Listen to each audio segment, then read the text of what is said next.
Ruang Dewa Beladiri. Bab 183 sampai dengan 184. Bab 183 Di mana gunungnya? Di mana gunung sebesar diriku? Monster rawa yang bisa bereproduksi sendiri. Xiao Wu, pangkat. Burung gagak kecil itu menatap ketiga burung lainnya dalam diam. Pisau itu makin tajam di hatiku. Yang ini lebih besar dari seekor burung. Ini lebih dari sekedar bulu burung. Yang ini tampaknya pantas untuk dihajar. Tidak, bersabarlah. Penuh kebencian. Xiao Wu, marah.jpg.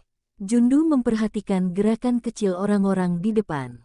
Jundu menatap Qiao Bai, lalu ke arah pria-pria yang berjalan di depan, matanya penuh keraguan yang hampir terlihat jelas. Batuk. Jundu tidak yakin apa yang sedang terjadi, jadi dia batuk ringan dan memberi isyarat.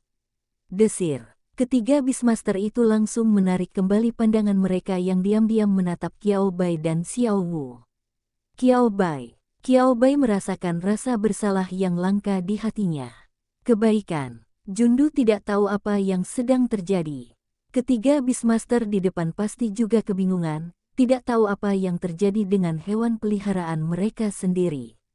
Namun Qiao Bai mengetahui pikiran Xiao Wu dengan jelas, dan tentu saja mengetahui status peng emas hitam burung cendrawasih kiluan yang sedang ditatap Xiao Wu. Mengapa? Qiao Bai hanya bisa menghibur Xiao Wu. Tenang, kita harus tetap tenang. Anda tidak bisa mengejar orang begitu saja. Fokus sedikit. Xiao Wu paling ganteng. Qiao Bai dengan tegas menyampaikan maksud ini kepada Xiao Wu. Xiao Wu, oh, pangkat petik terbalik oh. Burung gagak kecil itu mengepakkan sayapnya dengan kuat 2 kali. Lalu sehelai bulu lainnya perlahan jatuh. Qiao Bai segera menangkap bulu yang jatuh dari burung kecil itu dan memasukkannya ke dalam sakunya. Namun, itu masih terlambat. Xiao Wu sudah melihatnya. Gagak kecil itu menyadari bahwa ia telah kehilangan 1 bulu lagi. Jika ia tidak mempertimbangkan situasi saat ini, ia pasti akan menjadi gila lagi. Mengapa? Itulah sebabnya. Jatuh. Jika jatuh lebih jauh lagi, burung itu akan menjadi burung yang tidak berbulu. Botak, jelek. Burung gagak kecil itu, yang baru saja dihibur sedikit oleh Qiao Bai, kembali mengeluarkan aura yang kuat, dan matanya yang besar berwarna merah keemasan menatap tajam ke arah burung cendrawasih dan kiluan di depannya. Karena ukurannya yang besar dan penampilannya yang tidak terlalu bagus, elang emas hitam sangat beruntung karena bisa lolos dari bencana. Burung cendrawasih dan kiluan yang menjadi target, Kiki. Tolong. Rasanya bulu di tubuh mereka akan tercabut dari pandanganku. Para Beastmaster Bird of Paradise dan kiluan juga sangat menderita. Terutama sang penguasa binatang burung cendrawasih. Lagi pula, di antara ketiga burung itu, burung cendrawasih memiliki bulu yang paling halus, sehalus awan dan gulali, dan merupakan target sebenarnya dari tatapan maut Xiao Wu. Profesor Qiao Bai, bisakah kau mengendalikannya sedikit? Tak mampu menahan diri, pemimpin binatang burung cendrawasih itu ragu-ragu dan tergagap. Qiao Bai, jadi begitu. Qiao Bai menatap Xiao Wu, leluhur kecil, mengapa kamu tidak kembali dan tinggal di sini? Xiao Wu, pangkat, sangat marah. Namun dia tidak ingin burung itu kembali ke ruang kendali binatang laut spiritual sendirian. Bersabarlah sebentar saja. Ketiga burung di depan akhirnya bisa bernapas lega.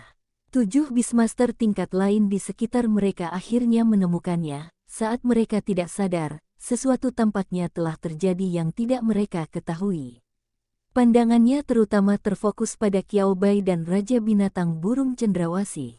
Kemudian, mereka mengamati burung gagak kecil milik Qiao Bai, dan burung itu tampak tidak memiliki sesuatu yang istimewa jika dilihat dengan mata telanjang.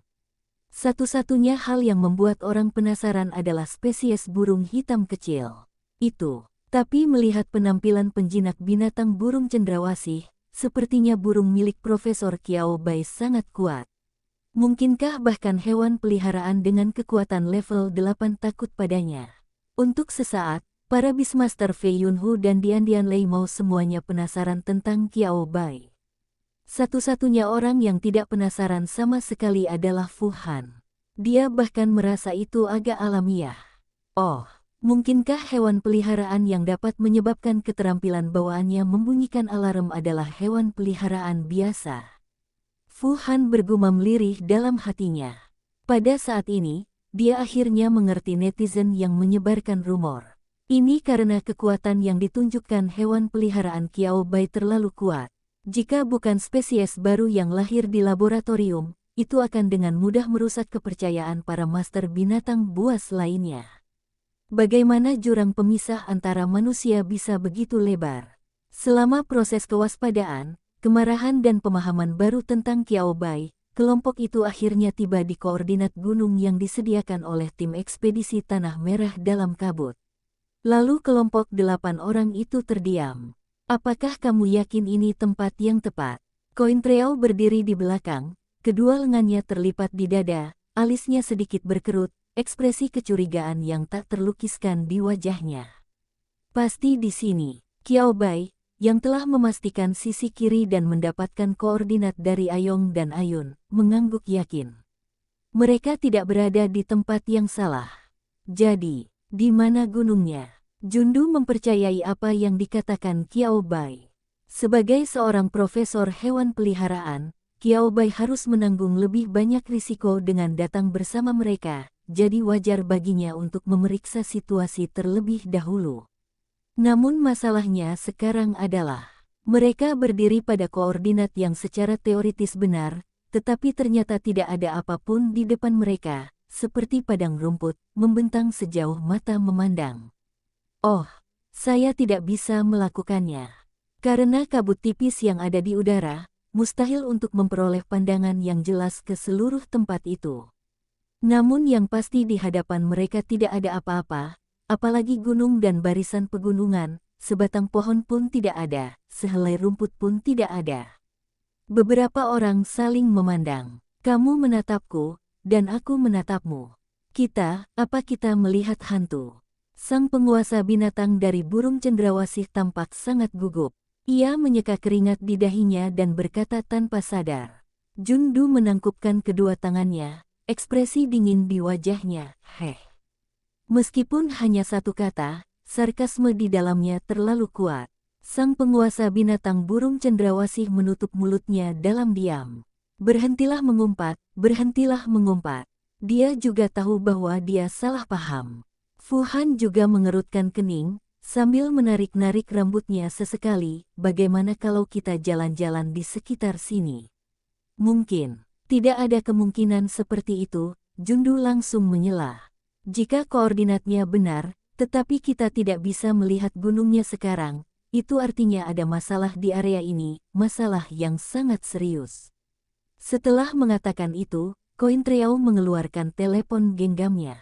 Sayang sekali, tidak ada sinyal. Cointreau mengeluarkan suara tidak senang. Petik 2 titik. Aku seharusnya tidak terlalu berhati-hati. Seharusnya aku membiarkan Hui masuk bersama. Dia tidak mau mengakuinya, tetapi Jundu benar-benar tidak bisa menyelesaikan situasi saat ini. Apa yang harus kita lakukan sekarang? Beastmaster Fei Yunhu melihat ke kiri dan ke kanan. Mengeksplorasi, atau kembali, berdiri di sana seperti orang bodoh bukanlah suatu pilihan. Jundu juga tahu bahwa ia harus segera membuat piagam. Ajak kalian berdua. Profesor Qiao Bai akan menemani saya. Kalian bisa membagi waktu. Kita punya waktu 20 menit untuk menjelajah. Untungnya, meskipun Jundu tidak terlalu pandai menghadapi hal-hal aneh seperti itu, ia tidak langsung menyerah, melainkan berkompromi. Pendeknya, Anda sama sekali tidak bisa kembali dengan tangan kosong. Untuk kerjasama yang lebih baik, Beastmaster Black Gold Peng dan Beastmaster Flying Cloud Tiger membentuk satu kelompok. Penjinak binatang burung cendrawasih dan penjinak binatang kucing petir membentuk satu tim. Akhirnya, Beastmaster Qiluan dan Fu Han membentuk sebuah kelompok. Ada 8 orang dalam 4 kelompok, di antaranya yang terlemah, Qiao Bai, dilindungi oleh yang terkuat, Jundu.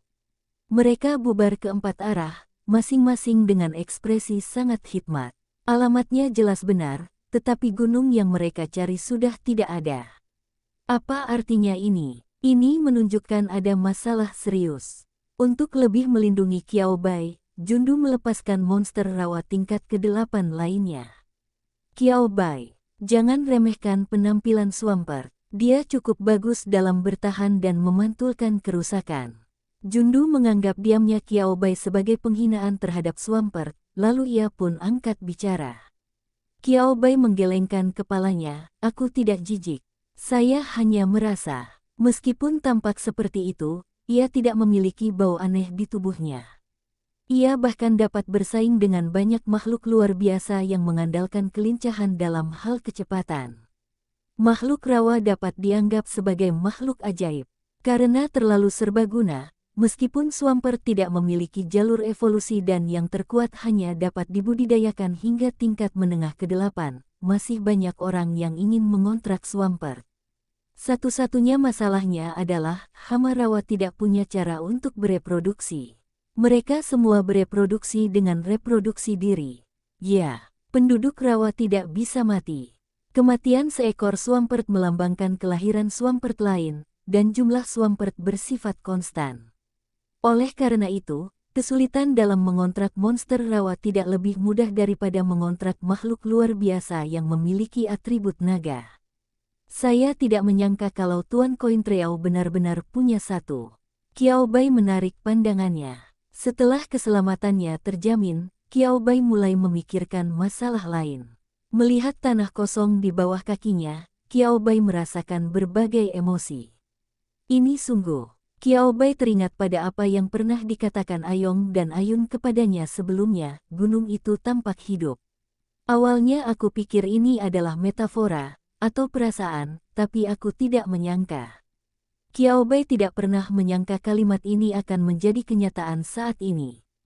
Gunung itu benar-benar menjadi hidup, dan tampaklah ia merentangkan kakinya dan lari. Kepada siapa saya dapat meminta keadilan? Di mana gunungnya? Hilang. Di mana tim ekspedisi Bumi Merah?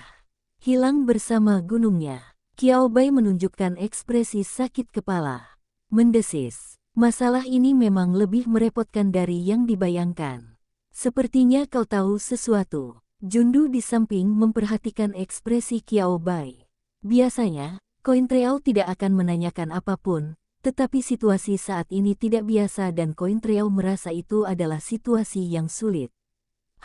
Setelah ragu sejenak, Qiao Bai menceritakan apa yang didengarnya kepada Jundu. Qiao Bai kemudian berkata, sekarang tampaknya gunung ini benar-benar ada, dan menghilang dengan sendirinya. Cointreau membuka mulutnya lalu menutupnya lagi. Dia menatap Qiao Bai dengan ekspresi terkejut dan curiga, seolah bertanya pada Qiao Bai, apakah kamu yakin? Qiao Bai mengangguk. Dalam hal ini, Ayong dan Ayun tidak mungkin berbohong kepadanya. Sebenarnya, kalau saja tidak ada gunung di sini, tidak akan ada yang aneh. Bukankah yang paling aneh adalah tidak hanya tidak ada gunung, tetapi juga tidak ada vegetasi lain?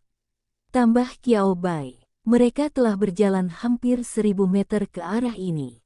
Tidak ada rumput yang tumbuh, bahkan tidak ada batu sama sekali.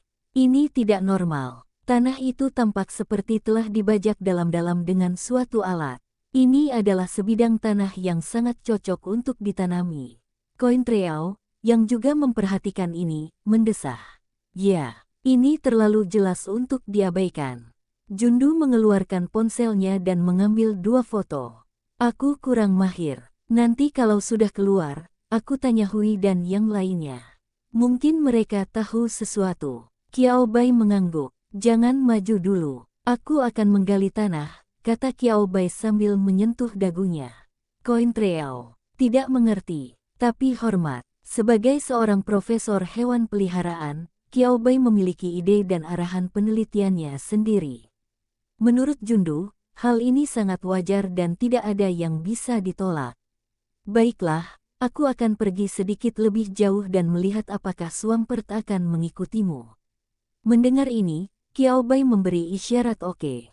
Ada hewan peliharaannya sendiri dan seekor monster rawa yang mengawasi di sampingnya. Bahkan dalam kabut sekalipun, kecil kemungkinan sesuatu yang buruk akan terjadi padanya. Lagi pula, tidak ada tempat di sini yang cocok bagi makhluk luar biasa untuk bersembunyi. Adapun mengapa saya ingin menggali tanah, Qiao Bai menggunakan keterampilan bawaannya untuk melihat ke bawah ke tanah. Tidak ada respon. Namun indera keenam Qiao Bai, yang sebenarnya tidak ada, selalu membuatnya merasa ada sesuatu yang salah di bawah tanah. Qiao Bai mendesah. Dia juga menganggap pikirannya aneh. Tapi toh, mencobanya juga bukan masalah besar. Anggap saja ini hanya iseng, kebangkitan garis keturunan. Qiao Bai berjongkok di tanah sambil bergumam. Burung gagak kecil itu pun jatuh dari langit ke bahu Qiao Bai, menyebabkan dia terhuyung dan hampir terjatuh ke depan, menghadap bumi dengan punggung menghadap ke langit. Untungnya, pada saat terakhir, Qiao Bai menstabilkan tubuhnya dengan kekuatan inti yang kuat. Lalu dia mengobrak-abrik tasnya. Seperti halnya mengeluarkan kantong harta karun, ia mengeluarkan sekop militer multifungsi dan kemudian wadah kaca. Gali sedikit tanah dan taruh dalam wadah. Qiao Bai terkejut saat mengetahuinya. Tanah yang awalnya hitam secara ajaib berubah menjadi merah setelah digali. Apakah ini tanah merah? Qiao Bai langsung teringat akan keistimewaan kota Hongtu, rangkaian sumber daya tanah merah. Sebelum datang, Qiao Bai berusaha keras untuk mempelajarinya lebih lanjut. Meskipun tanah merah adalah yang paling umum dari keempat sumber daya tersebut, bukan berarti tanah merah ada di mana-mana di alam rahasia tanah merah. Hanya saja, tanah merah jauh lebih banyak daripada ketiga sumber daya lainnya. Sebagian besar hanyalah tanah biasa. Area tanah merah yang ditemukan telah diberi batas khusus dan dilindungi, dan tidak dapat digali begitu saja. Ada jumlah pasti berapa banyak yang dapat Anda gali dan berapa banyak yang dapat Anda ambil. Mungkinkah keberuntungannya begitu baik sehingga ia dapat menemukan tanah merah dimanapun ia menggali? Qiao Bai menggoyangkan wadah di tangannya dan merasa ada sesuatu yang salah. Gali sedikit lagi dan lihatlah nanti setelah kita keluar. Sesaat, Qiao Bai seperti teringat sesuatu, dan inspirasi itu pun datang. Qiao Bai merasa sedikit menyesal, tetapi ia segera menyesuaikan diri dan melanjutkan penggalian. Gali sedikit di sini, gali sedikit di sana. Qiao Bai menggali sekitar 10 menit. Anda tidak akan tahu sampai Anda menggalinya, dan Anda akan terkejut saat melakukannya. Qiao Bai hanya menggali satu sekop setiap kalinya, dan berpindah ke tempat baru setelah setiap sekop, bagaikan tikus tanah yang menggali lubang. Bab 184 level 2 waspada. Qiao Bai, lihat aku beraparate. Perhatian Tuan Feng. Ketika dia membandingkan tanah yang digali dari berbagai tempat ini, dia terkejut menemukan bahwa, bagaimana ini? Bisa sama dengan pembuatan koktail. Apakah ada corak warna yang berbeda? Qiao Bai membuka mulutnya dan ingin memanggil Jundu. Detik berikutnya, mata Qiao Bai menjadi gelap, dan dia mendengar seseorang memanggil namanya dalam keadaan tak sadarkan diri. Wu, monster rawa itu mengeluarkan teriakan panjang dan melengking. Koin Treao adalah orang pertama yang bereaksi. Ini adalah suara peringatan yang akan dikeluarkan monster rawa saat menghadapi situasi yang sangat berbahaya. Jundu tiba-tiba berbalik untuk melihat lokasi monster rawa, pikirannya bekerja cepat. Bisakah itu membuat monster rawa tingkat 7 terasa berbahaya? Apa sebenarnya yang ada di sini? Lalu Jundu melihat situasi di belakangnya, dan pupil matanya tiba-tiba mengerut. Di mana Profesor Qiao Bai? Suara Jundu terdengar sedikit kesal. Bagaimana dengan orang dewasa? Kok dia tiba-tiba menghilang? 6 Beastmaster lain yang mendengar suara itu juga bergegas menuju Jundu, dan kemudian melihat bahwa Jundu adalah satu-satunya orang di sana. Profesor Qiao Bai. Beberapa orang saling memandang, seolah-olah dia tidak dapat memahami situasinya. Mereka menatap koin Treao dengan hati-hati lagi. Profesor Qiao Bai berada di kelompok yang sama dengan Jundu, tetapi dia menghilang secara misterius. Sejujurnya, mereka sedikit lega di hati mereka. Untungnya, Profesor Qiao Bai tidak menghilang bersama mereka. Jika tidak, ini, ekspresi Jundu berubah-ubah. Ia mengepalkan tangannya dan segera menenangkan diri. Suaranya dipenuhi sedingin es. Peringatan level 2, kembali sekarang. Peringatan level 2 merupakan tingkat peringatan tertinggi di kota tersebut. Begitu terbuka, itu artinya kota itu menghadapi bahaya yang tak kalah dahsyatnya dari gelombang pasang besar-besaran. Apakah kewaspadaan tingkat 2 terlalu berlebihan? Beastmaster Fei Yunhu di sebelahnya ingin mengatakan sesuatu ketika dia bertemu mata dengan Jundu tanpa sedikit pun kehangatan. Seseorang yang masih hidup tiba-tiba menghilang di depan kita, Jundu mencibir dan menarik sudut mulutnya. Aku, seorang Beastmaster tingkat 8 dan seorang Beastmaster Raja Surgawi, bahkan tidak bereaksi. Bukankah itu sudah cukup? Fei Yunhu Beastmaster dan Beastmaster lainnya langsung terdiam. Sungguh, tidak ada seorang pun yang ingin menjadi yang berikutnya. Peringatan level 2 sudah tepat. Sisi lainnya, Qiao Bai merasa seolah-olah dia telah beraparate, atau diteleportasi oleh Portiki. Itulah sensasi legendaris saat ada kail yang dikaitkan ke pusar Anda, lalu memasukkan Anda ke dalam mesin cuci dan memutar Anda 360 derajat tanpa sudut mati. Asam dan menyegarkan. Cukup asam dan menyegarkan. Mungkin Qiao Bai cocok menjadi pesulap. Begitu mendarat, Qiao Bai menyadari bahwa ia masih bisa berdiri tegak. Qiao Bai mengacungkan jempol pada dirinya sendiri dalam hatinya. Bagus. Setelah pulih dari keterkejutannya, Qiao Bai akhirnya mampu menerima situasi di depannya. Qiao Bai perlahan membuka matanya. Ini, gunung. Qiao Bai tanpa sadar memeluk Xiao Wu dan Mao Mao Chong erat-erat. Ular putih kecil itu melilit Qiao Bai dengan erat, dan Qiao Bai dapat merasakan sedikit getaran di dalamnya. Ubur-ubur kecil itu bahkan bersembunyi langsung di rambut Qiao Bai, tidak berani memperlihatkan satu pun tentakelnya. Apa yang terjadi? Kata-kata Qiao Bai agak tidak jelas. Bukan berarti Qiao Bai belum pernah melihat dunia. Itu karena pemandangan di depanku sangat mengejutkan. Pemandangan di sekitarnya persis sama dengan dunia tanah merah rahasia yang diselimuti kabut, hanya saja tidak ada kabut. Seolah-olah embusan angin menerbangkan semua kabut, menyingkapkan realitas dunia di depan matanya. Mari kita lihat lebih dekat lagi. Oke, sebuah gunung besar tiba-tiba muncul dari tanah yang sebelumnya gersang dan kosong. Menjulang tinggi hingga ke awan, berkelok-kelok sejauh ribuan mil. Puncak gunung tidak terlihat sekilas. Anda tidak dapat melihat ujung gunung hanya dengan sekali pandang. Qiao Bai menarik napas dalam-dalam dan bertanya, apakah aku melihat hantu? Sayangnya tidak. Suara Angel terdengar dari ponsel di saku Qiao Bai. Qiao Bai tertegun sejenak ketika mendengar suara malaikat. Bukankah kita sepakat untuk tidak membuat keributan saat ada orang luar di sekitar kita? Jadi, kali ini Qiao Bai akhirnya tenang dan menyadari situasinya saat ini. Tidak ada manusia lain di sekitarnya kecuali dirinya sendiri. Tunggu, Qiao Bai sepertinya teringat sesuatu lagi, aku baru saja diteleportasi. Kurasa itu teleportasi. Kenapa aku tidak mengaktifkan perlindungan saat itu? Bukan berarti Qiao Bai ingin menawar dengan malaikat. Tepat setelah manusia dan mesin itu mencapai kemitraan yang bersahabat, malaikat itu memberitahu Qiao Bai bahwa di saat krisis, perisai pelindung akan diaktifkan untuk melindungi keselamatan pribadi Qiao Bai. Tentu, setelah hidupnya aman, Qiao Bai mungkin harus memecahkan beberapa masalah kecil yang rumit tentang bagaimana menjelaskannya. Dibandingkan dengan hidupku, ini tidak ada apa-apanya.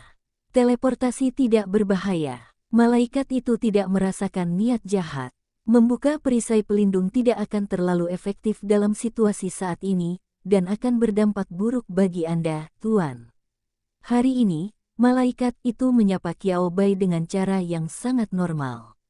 Menanggapi pertanyaan Qiao Bai, malaikat itu tidak merasa ada yang salah. Sebaliknya, ia menganalisis situasi dengan tenang dan rasional. Jika ada bahaya saat mendarat, malaikat akan segera memberikan perlindungan. Qiao Bai ingin memegang dahinya. Turunkan kepalamu. Oh, aku sedang memegang dua buah yang besar di tanganku. Xiao Wu dan Mao Maochong juga menatap Qiao Bai. Apakah kamu merasa tidak nyaman? Qiao Bai menundukkan kepalanya dan bertanya pada orang-orang kecil di tubuhnya.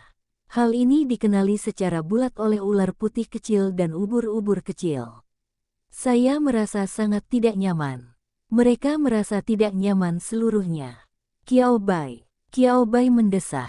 Apakah Xiao Wu dan Mao Maochong tidak merasa tidak nyaman? Xiao Wu dan Mao Maochong menggelengkan kepala pada saat yang sama. Tidak, sangat nyaman. Saya begitu bersemangat hingga saya bahkan merasa ingin melompat dan menari untuk Qiao Bai. Qiao Bai, tidak perlu, simpan tenagamu, aku bahkan tidak tahu di mana tempat ini.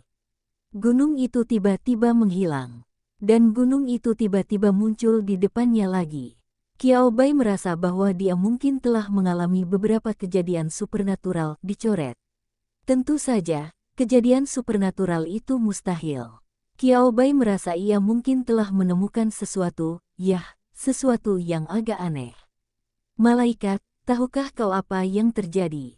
Karena tidak ada orang di sekitar, Qiao Bai bisa bertanya kepada malaikat sesuka hatinya. Tidak ada cukup data untuk membuat penilaian.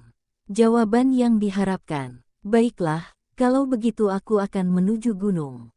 Meskipun kedengarannya seperti bunuh diri, aku tidak bisa hanya berdiri di sini dan menunggu kematian, kan? Intelijen dan situasi ditemukan melalui eksplorasi aktif. Kekuatan keempat hewan peliharaan. Selain itu, malaikat memiliki energi yang cukup untuk melindunginya pada saat situasi benar-benar kritis. Qiao Bai tidak mengkhawatirkan keselamatannya sendiri. Kalau begitu, ayo jalan-jalan. Sambil berbicara, Qiao Bai melangkah maju dan berjalan menuju gunung. Anda tidak akan tahu apakah itu berbahaya atau tidak sampai Anda pergi ke sana. Qiao Bai tidak sebodoh itu hingga mengira bahwa tidak akan ada bahaya sama sekali. Bagaimanapun, Qiao Bai menyipitkan matanya dan menatap pegunungan di depannya. Ini adalah tempat yang dapat membuat ular putih kecil dan ubur-ubur kecil merasa takut. Qiao Bai pergi ke pegunungan. Jundu memimpin anak buahnya keluar dari gunung, keluar dari alam rahasia Tanah Merah. Seluruh proses masuk dan keluar memakan waktu kurang dari 1 jam, paling lama sedikit lebih dari setengah jam. Ning Ruxue memperhatikan Jundu dan yang lainnya keluar.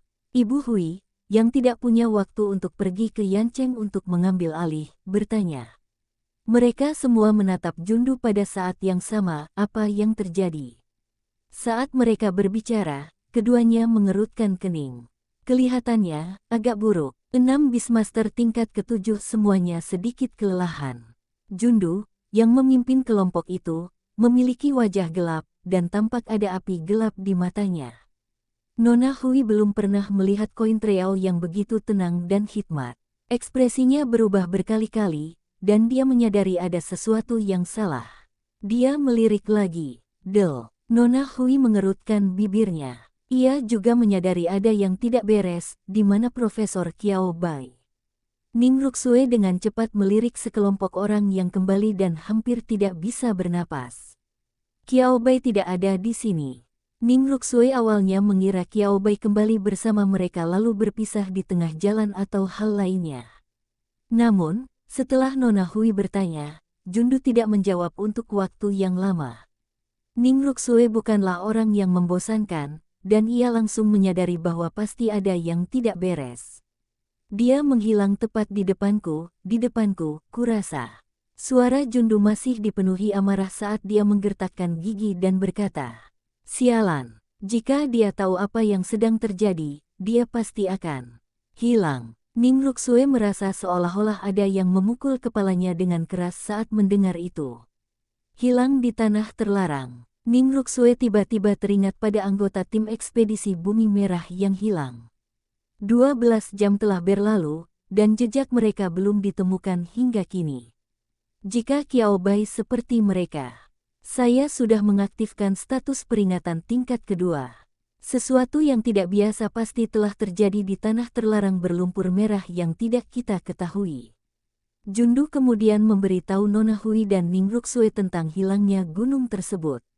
Sejujurnya, jika bukan karena kekuatan dan kredibilitas Jundu, mereka bahkan akan meragukan apakah ini alasan yang dibuat Jundu untuk membersihkan dirinya dari kecurigaan tidak kompeten. Perhatikan lagi ekspresi Cointreau. Baiklah. Baik temperamen Cointreau maupun karakternya yang sombong tidak akan mengizinkannya melakukan hal seperti itu. Sekarang hanya ada satu kemungkinan. Sesuatu yang aneh benar-benar terjadi di tanah terlarang berupa tanah merah. Saya mengerti maksud Anda. Nona Hui mengusap dahinya dan berkata, saya setuju dengan keputusan Anda. Kita harus menganggapnya serius saat ini. Agak rumit. Bagaimana dengan Profesor Qiao Bai? Haruskah kita mencari orang lain selanjutnya? Fu Han mengerutkan kening dan bertanya, kita harus waspada, tapi kita tidak bisa benar-benar tidak memasuki area terlarang, kan? Jika butuh waktu terlalu lama.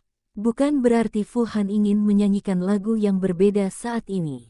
Alasan sebenarnya adalah Fu Han takut jika dia tidak bertanya, dia akan mengabaikan situasi di area terlarang untuk sementara waktu. Jangan khawatir. Kita tidak bisa meninggalkan Profesor Qiao Bai dalam bahaya, kata Bu Hui dengan penuh percaya diri. Jundu pun mengangguk penuh semangat, saya akan memimpin tim ketika saatnya tiba. Qiao Bai menghilang tepat di depannya, dan dia harus menemukan Qiao Bai kembali secara pribadi. Aku juga ikut, kata Ningruksue dengan tegas. Saat beberapa orang tengah berdiskusi, telepon seluler Hui tiba-tiba berdering. Saat dia menundukkan kepalanya, ekspresi wajah Hui berangsur-angsur menjadi aneh. Tuan Feng menelepon. Cointreau, para Beastmaster, tingkat ketujuh lainnya tersentak saat mendengar ini. Tuan Feng, bagaimana mungkin mereka tidak tahu siapa ini? Menelepon saat ini, mungkinkah situasi di kota Hongtu dan Yancheng menjadi begitu mendesak? Bahkan Tuan Feng harus menanyakannya secara pribadi. Hanya wajah Ningruksue yang menunjukkan ekspresi agak halus. Dia, sepertinya tahu mengapa Tuan Feng menelepon. Qiao Bai melirik waktu di ponselnya. Tanda tanya besar muncul di kepalanya, saya merasa seperti pergi selama setengah jam, mengapa waktu di ponsel saya tidak berubah sama sekali? Itu bukan ilusi Qiao Bai. Ketika malaikat itu berbicara, Qiao Bai tanpa sadar melirik jam di ponselnya. Tepat pukul 2.30 siang. Anda tidak akan tahu sampai Anda mencobanya. Ketika dia benar-benar mulai berjalan, Qiao Bai menemukan bahwa menaklukkan dan menjelajahi pegunungan ini jauh lebih sulit dari yang dia bayangkan. Qiao Bai berpikir bahwa dia tidak bermalas-malasan saat melatih dan mengasuh Xiao Wu dan yang lainnya. Sekarang dia jelas bukan pekerja kantoran yang kehabisan napas setelah berlari 800 meter. Berlari sejauh 5 km dengan satu tarikan napas. Qiao Bai pasti akan kehabisan napas dan berkeringat, tetapi dengan kekuatan fisiknya saat ini, ia pasti bisa bertahan dan itu masih dalam batas kemampuannya. Namun Qiao Bai memperhatikan jarak yang telah ditempuhnya. 5 km. Sama sekali tidak. Qiao Bai masih bisa melihat titik awalnya. Ada sekelompok bunga liar merah kecil yang bergoyang tertiup angin, sangat mencolok. Namun Qiao Bai sekarang merasa lelah secara fisik dan mental. Kelelahan fisik dan mental, itu hanya rasanya seperti waktu yang lama telah berlalu, dan dia perlu istirahat. Perhatikan waktu itu lagi. Kerja bagus. Masih jam 2:30. Tuan, tolong jangan percaya pada indera Anda. Baru 5 menit berlalu sejak Anda berangkat. Kata-kata malaikat itu membantu Qiao Bai mengonfirmasi dugaannya. Namun Qiao Bai tidak pernah menduganya. 5 menit, hanya 5 menit. Ia mengatakan bahwa ia masih merasa terlalu konservatif setelah setengah jam, dan dilihat dari kelelahan sensorik dan mental saja, tidaklah berlebihan jika dikatakan bahwa 1 jam telah berlalu. Tolong jangan percaya pada indramu. Mulai sekarang, indramu tidak bisa diandalkan. Melihat kembali jalan yang kau tempuh, kecepatanmu tidak berkurang, masih sama seperti biasanya. Mendengar ini, Qiao Bai menarik napas dalam-dalam. Ya, lihat kembali. Qiao Bai menjadi tenang dan berjalan maju lagi, merasa lapar dan lelah. Dan dia juga memiliki 4 hewan peliharaan. Bukannya Qiao Bai tidak ingin membawa mereka kembali ke ruang kendali binatang laut spiritual, tetapi Qiao Bai punya firasat, lebih baik tidak melakukannya. Jika tidak, beberapa variabel mungkin terjadi di luar kendalinya.